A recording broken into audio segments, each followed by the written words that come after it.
कहते हैं कि मोदी के बाद अगर जितने भी फैसले होते हैं अमित शाह लेते हैं, आपको लगता है कि अमित शाह देवेंद्र फडणवीस को, योगी आदित्यनाथ को, इन सबको पीछे करके 2025 के बाद अगर मोदी प्रधानमंत्री देश के रहते हैं, आरएसएस के 100 साल पूरे होते हैं, तो अगला प्रधानमंत्री अमित शाह होंगे या आपको डाउट है इन सब चीजों पर? नहीं, देखिए अमित शाह जो है वो राजदार है और राजदार को कभी प्रमुख पद पर नहीं बैठाया जाता है। और राजदार जो होता है, बड़ी बात कह रहे हैं कि हमराज जो है वो राजा की कुर्सी पर नहीं बैठ सकता। वो राजा की कुर्सी पर नहीं बैठ सकता है और अमित शाह उस कुर्सी पर नहीं बैठ सकते हैं।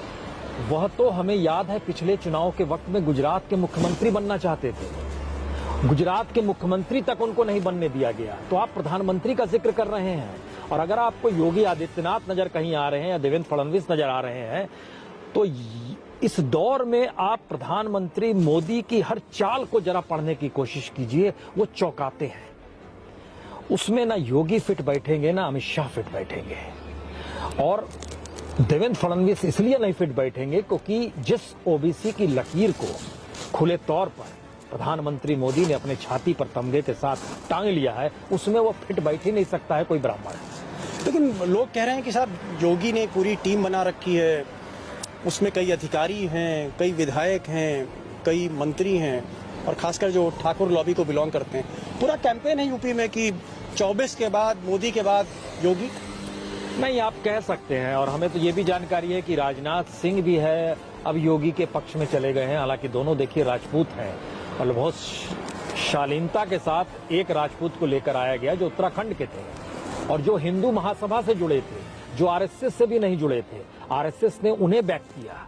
ये सारी परिस्थितियां बतलाती है कि इस दौर में मोदी अब सचेत है और इस भ्रम में ना रहिए बिल्कुल कि आरएसएस की कोई विचारधारा मोदी की सत्ता को प्रभावित कर सकती है। ध्यान दीजिए, अगर सावरकर का जिक्र क्यों हो रहा है, सावरकरवाद को कभी भी एक्सेप्ट किया ही नहीं गया। गुरु गोलवलकर के दौर में देख लीजिए या फिर आप देवरस के दौर में देख लीजिए, सावरकरवाद कहीं नहीं था। इस दौर में क्यों उठाया गया? क्योंकि आरएसएस के भीतर भी तो लकीरें खींचनी होंगी ना। अब हेडगेवार और गोलवलकर और देवरस नहीं, अब भागवत के दौर में सावरकर को उठाया गया जो हिंदू महासभा से थे। तो इसका मैसेज बहुत साफ है कि मोदी जिस सत्ता की रचना कर रहे हैं उस सत्ता में 3 चीजें दीपक प्रमुख है, इसको लिख लीजिए। पहला, कॉरपोरेट की पूंजी चाहिए, उसके बगैर चीजें नहीं चलेंगी और वो मोनोपोली होनी चाहिए। दूसरा, पूरा कॉन्स्टिट्यूशनल चेक एंड बैलेंस डामाडोल होके उसमें भी मोनोपोली चाहिए, वो पूरी की पूरी सत्ता एक दिशा में मोदी सत्ता के लिए अनुकूल हो जाए। और तीसरा, संयोग से जिसको लेकर हम आप जुड़े हैं, मीडिया को लेकर, इसकी भूमिका जनता के बीच जो है वह टेक्नोलॉजी के साथ है और उस टेक्नोलॉजी ने उस डेमोक्रेसी को हड़प लिया। जी प्रसून, मैं आ रहा हूँ। एक चीज मैं दर्शकों को बताना चाहूंगा जिन्होंने अभी ट्यून किया हो यूट्यूब को, ये जो सड़क जहाँ पर हमें, एक कृष्णा मेनन मार्ग है, यहाँ पर कभी अटल बिहारी वाजपेयी जी रहा करते थे जब प्रधानमंत्री नहीं रहे वो, और यहीं पर वो दिवंगत हुए। यहीं से उसके बाद ये बंगला खाली रहा। आज इसी लेन पर आगे जाकर जो अभी हमने आपको दिखाया था, अमित शाह रहते हैं और प्रधानमंत्री मोदी के बाद सबसे बड़ा अगर कहीं आपको सिक्योरिटी दिखेगी, लाव लश्कर दिखेगा, तो वो इसी रोड पर दिखेगा। ये अमित शाह का बंगला है, यहीं पर हम लोग बातचीत कर रहे हैं। और यहीं से मेरा एक सवाल है, आपको लगता है कि अमित शाह आज की तारीख में कॉर्पोरेट भी वही हैंडल करते हैं, अडानी ग्रुप भी वही हैंडल करते हैं, अंबानी भी, फंड्स भी, चुनाव की सारी बिसात वही बिछाते हैं, या कहीं ना कहीं तार जो है आखिर में जाके जो छोर है वो मोदी जी के पास है? एक पत्रकार के लिए बड़ा जरूरी होता है दीपक कि वह उस ग्राउंड जीरो को पकड़ने की कोशिश करे कि किसी की सत्ता चलती कहां से है। अमित शाह की सत्ता वडोदरा से चलती है। वडोदरा के किसी भी होटल में चले जाइए इलेक्शन के पीरियड में, खास तौर से हो सकता है कि आपको वहां पर सिर्फ नोट गिनने की मशीन ही हर होटल में दिखाई दे। मैसेज ये है कि भारत की राजनीति को प्रभावित करने के लिए खुद को मजबूत करने की जगह दूसरे पॉलिटिकल पार्टी को कैसे कमजोर किया जाए, इस दिशा में हमारी सीबीआई लगी, हमारी ईडी लगा, हमारा आईटी सेक्टर लगा, हमारे कॉरपोरेट की पॉलिटिकल फंडिंग लगी और हमने एक सिस्टम ऐसा डेवलप कर लिया जिस सिस्टम में सिर्फ बीजेपी पनप सकती है, बाकी कोई दूसरी पॉलिटिकल पार्टी या कोई दूसरा नेता नहीं पनप सकता है। इसीलिए हर वक्त ये रहा, जब जनसंघ थी तब भी रहता था कि वाजपेयी के खिलाफ बगावत तो नहीं हो जाएगी। उस दौर के नेता भी ये सोचते थे। मौजूदा वक्त में किसी में इतनी ताकत नहीं है, क्योंकि जो पूरी पूंजी है, जो बीजेपी हेडक्वार्टर है और देश भर में अलग अलग जगहों पर जिले दर जिले जो दफ्तर खोले जा रहे हैं, उस पर कब्जा किसका है? उसी पर किसी कब्जा राज्य के किसी भी नेता का नहीं है, किसी प्रदेश अध्यक्ष का नहीं है। वो सारी चीजें सेंट्रलाइज कर दी गई, तो बगावत होगी कहां से और आवाज उठेगी कहां से? तो राजनाथ चूचपाड़ कैसे कर पाएंगे? एक चीज और, एक सवाल यहाँ पर और जो बहुत ही मतलब मुझे सोचता हूं मैं कि कहीं ना कहीं जय शाह, जिस तरह से जय शाह बीसीसीआई के जनरल सेक्रेटरी बने, मोदी जी परिवारवाद का बड़ा विरोध कर, मोदी जी ने पंकज सिंह का विरोध किया, राजनाथ सिंह के बेटे का। मोदी ने और लोगों के भी भाई भतीजों का विरोध किया, टिकट काटे, उनका नहीं, भैया तो राजनाथ रहेंगे मंत्री या फिर पंकज सिंह रहेंगे। लेकिन जय शाह को एक तरह से आशीर्वाद दिया गया। आज पूरा का पूरा क्रिकेट जय शाह चला रहे हैं, जो वर्ल्ड की रिचेस्ट बॉडी है। आपको लगता है कि अमित शाह ने मोदी जी से सहमति लेके ही जय शाह को जनरल सेक्रेटरी की जो कुर्सी है वहां बैठाया होगा, या कहीं ना कहीं? नहीं, राजदार और जब सहयोग आज का नहीं, उस दौर का है जिस दौर में गुजरात की सत्ता जो थी कटघरे में खड़ी थी, देश के प्रधानमंत्री राजधर्म का पाठ पढ़ा रहे थे, उस दौर से कोई साथ रहा होगा तो सहमति तो होती है। लेकिन एक चीज, जब आप क्रिकेट का जिक्र करते हैं ना, तो फिर वहां पर इस बात को समझने की कोशिश कीजिए, भारत में क्रिकेट एक खेल नहीं है, ये धर्म से भी बढ़कर हो गया है और इस रिलीजियस मूड में रहता है कि जो इसके साथ जुड़ गया। इसीलिए आप खुद जानते होंगे अनुराग ठाकुर के भाई कहां से चले कहां पहुंच गए, खुद अनुराग ठाकुर कहां से चले। हमें लगता है बहुत दूर मत जाइए, गहलोत के बेटे कैसे पहुंच गए। गहलोत और प्रधानमंत्री मोदी की मित्रता की वजह क्या है और गांधी परिवार के भीतर इसको लेकर बेचैनी क्यों है, सचिन पायलट क्यों आक्रोश में रहता है और गुलाम नबी आजाद वहां से निकलते हैं, वो क्या समझ पा रहे हैं। इसका मतलब है कि across the party line Modi सत्ता ने एक ऐसे सिस्टम को डेवलप किया है जिस सिस्टम के दायरे में ही सत्ता। जी, मैं सवाल ये कर रहा था कि अगर आप जय शाह को हिंदुस्तान का सबसे पैसे वाला एक स्पोर्ट्स बॉडी है उसके हाथ में दे देते हो, तो ये परिवारवाद नहीं है क्या, जो मोदी की डेफिनेशन? नहीं, हमें लगता है कि नरेंद्र मोदी ने परिवार, आपके जहन में करप्शन आता है, हम कहते हैं करप्शन को आपने सिस्टम में तब्दील कर दिया, आपके जहन में परिवारवाद आता है। हम कहते हैं परिवार से भी एक बड़ा दायरा हमने खींच दिया, उस दायरे में सारे लोग हमारे परिवार के सदस्य की तरह रहेंगे और सत्ता उन्हीं के पास रहेगी। ये परिवारवाद से आगे की स्थिति है दीपक, क्योंकि इस दायरे का मतलब है कि आपको रूल ऑफ लॉ जो हम लोग कहते हैं कानून का राज कहीं होना चाहिए, उसके आपको हरी झंडी और रेड कारपेट आपको हर जगह मिलेगी। पूंजी कितनी तेजी से बढ़ गई, कोई जांच करने वाला नहीं। सवाल सिर्फ परिवार का नहीं है, यहाँ पर इस देश का सवाल है और इस देश के भीतर में जो सिस्टम बनाया गया है सत्ता के जरिए, उस सत्ता को परिभाषित करने के लिए दो ही शख्स हैं, मोदी और अमित शाह। अब इसमें आप अमित शाह के बेटे को सिर्फ परिवार का हिस्सा मत मानिए, ये भी आप मान सकते हैं कि कल नहीं, पता नहीं वो कल किस बॉडी में, आप ये देख नहीं पा रहे हो किस बॉडी में हो। अडानी की एंट्री यूं ही नहीं हुई, अडानी का कल परसों एक इंटरव्यू आया, सामने नरेंद्र सिंह तोमर साहब का घर है। नरेंद्र सिंह तोमर बड़े खास मोदी जी के हुआ करते थे, लेकिन जब से किसान आंदोलन में नरेंद्र सिंह तोमर गड़बड़ाए, उनके पास 4-4 मंत्रालय थे, कई मंत्रालय छीन के गिरिराज सिंह को दे दिए गए, नरेंद्र तोमर के पर कतरे गए, कभी वो शिवराज सिंह चौहान को रिप्लेस कर रहे थे, फिर ज्योतिरादित्य सिंधिया जो है वो मध्य प्रदेश से एक और दावेदार आए जो आज की तारीख में सिविल एविएशन मिनिस्टर है।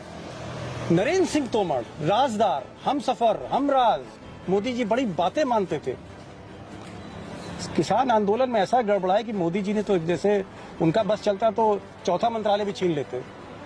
नहीं, हम चूंकि इनको और नजदीक से जानते हैं, नरेंद्र सिंह तोमर की एंट्री इस रूप में हुई कि वो एक कड़क मिजाज के साथ बोलने वाला शख्स है जो उनको मध्य प्रदेश के नेताओं ने इनपुट दिया प्रधानमंत्री मोदी को।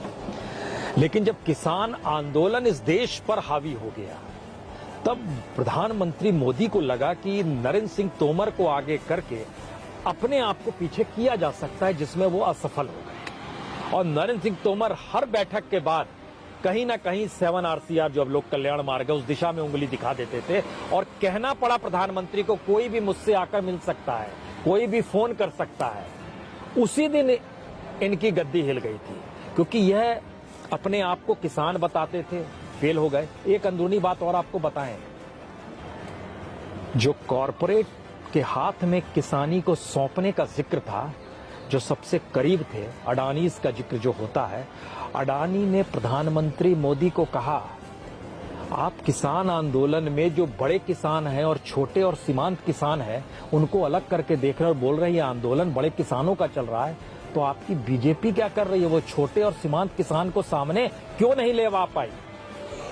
और आपको जानकर हैरत होगी, अंदरूनी तौर पर आरएसएस ने इसका प्रयास किया और 192 पार्लियामेंट्रीज जो बीजेपी के हैं उन्होंने कहा हम जिस कॉन्स्टिट्यूंसी से आते हैं वो किसानों की कॉन्स्टिट्यूंसी है और वहां छोटा सीमांत और बड़ा किसान नहीं होता है, सब एक दूसरे से जुड़े हुए हैं।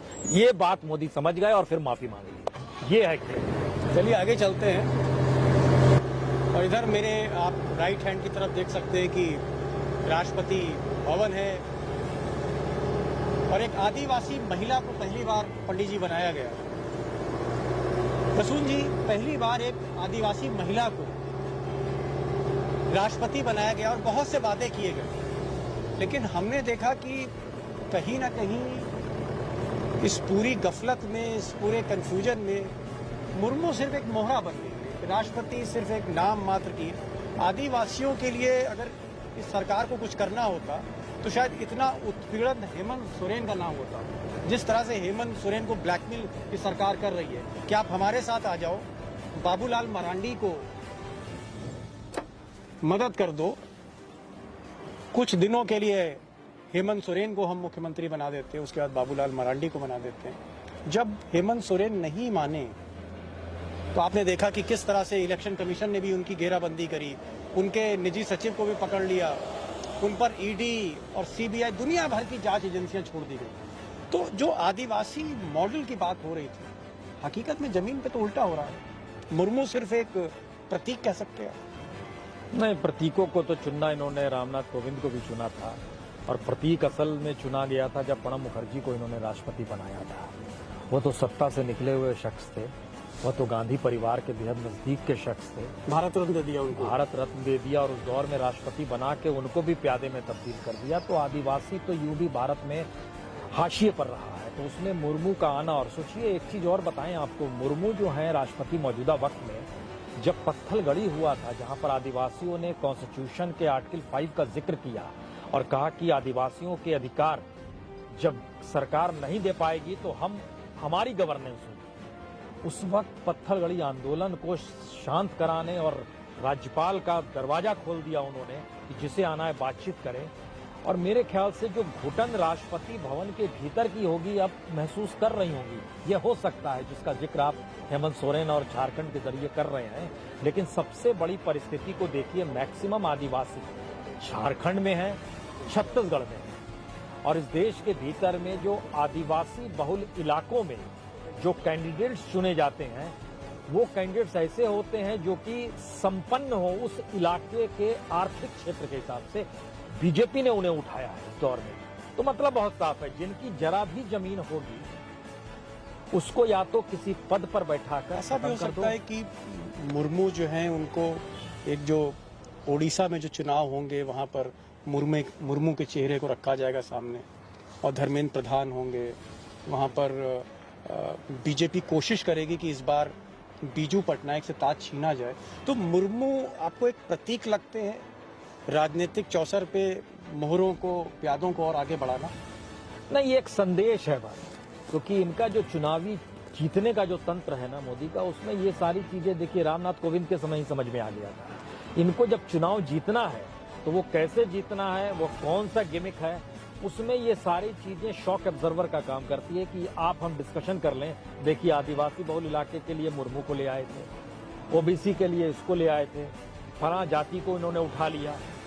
ये चुनाव जीतने का तंत्र अगर होता तो फिर दूसरी पॉलिटिकल पार्टी खत्म क्यों हो रही होती, अखिलेश यादव की जो स्थिति हो गई, मायावती की जो स्थिति हो गई, आरजेडी की जो स्थिति आ गई थी, नीतीश की स्थिति आ गई, चंद्रशेखर राव जिस परिस्थिति से गुजर रहे हैं, ये सब मैसेज है क्या? मैसेज है कि चुनाव जीतना एक अलग तंत्र है, वो हमने डेवलप कर लिया है। और पारंपरिक राजनीति जो खोजती थी, जिसमें आप सोशल इंजीनियरिंग खोजें, अब ओबीसी खोजने लगे, उसमें ट्राइबल्स खोजें, दलित खोजें, इनको हम एक फेस के लिए रख लेंगे सामने दिखाने के लिए। जनता सोचेगी अच्छा इन्हीं की वजह से वोट मिला है।